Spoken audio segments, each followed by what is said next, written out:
As part of our 2021 virtual State of the Schools, we're featuring videos of Worthington students and staff members throughout the week.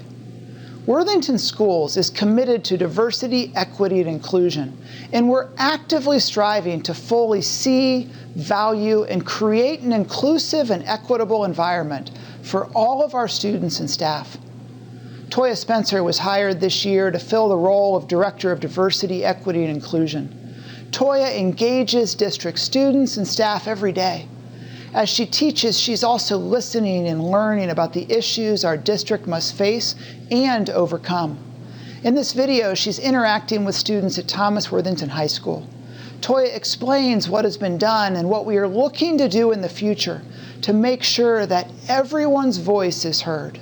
When I think about how I approach my work in Worthington Schools and who my key audiences are, or say my key stakeholders are, I believe that they are students, they are our teachers and staff, and our families.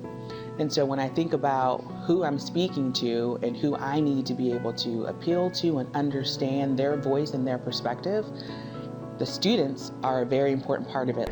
But the kind of diversity person I want to be is one where students see me as a person that's advocating for them, right? So I'm not this person that sits up at the WEC and you guys are like, who is that? I don't know who that lady is. Like, I know she does something like with diversity and inclusion, but I want you all to see me as someone who you can connect with and that is interested in your voice, that's interested in your experience, right? It was an opportunity to engage in conversation with them, to hear their voice, to understand things that are important to them, to also understand what does the school feel like for them? How inclusive does it feel? How welcoming does it feel for them as students? Communication, just even in the classroom too, just have it be more of a, not such a serious, like, scary topic for people. When I entered in and I took this job, I think that the school district had already been thinking about this, right? You know, we had a lot of things that, to be honest, in 2020, sort of jarred us as a society and to face sort of the injustices and inequities that were still happening in our country.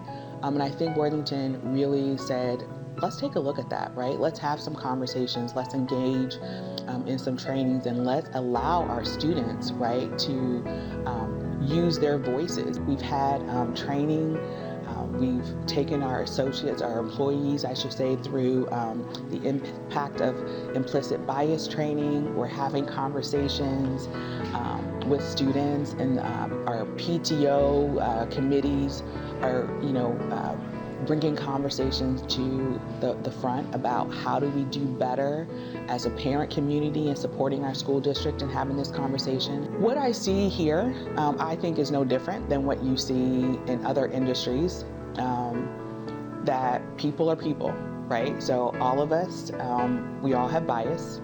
We all have things where there's blind spots and we don't know about it, and we need to be humble enough to say, maybe I'm seeing this wrong, right? And maybe I need to take a moment to say and examine my own self and say, how might I unknowingly be contributing to the problem?